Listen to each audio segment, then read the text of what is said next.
চামড়া তো আমরা সবাই দেখেছি, ফিনিশিং করার পর কয়জন দেখেছো? আমি আপনাদের দেখাবো ফিনিশিং করা গরুর চামড়া। দেখেন এইরকমই দেখতে হয়, একদম চকচকে, বিভিন্ন ধরনের ডিজাইন, কালার। এটা স্যাম্পল তৈরি হচ্ছে, এর নিচেতে আরেকটা কালার আছে, সেটাও তোমাদের দেখাবো।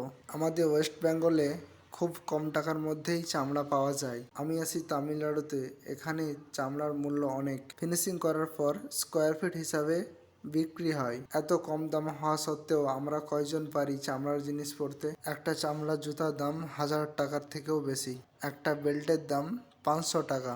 এখানে চামড়ার বিজনেস করে কোটিপতি। আর পশ্চিম বাংলায় শুধু রাজনীতি।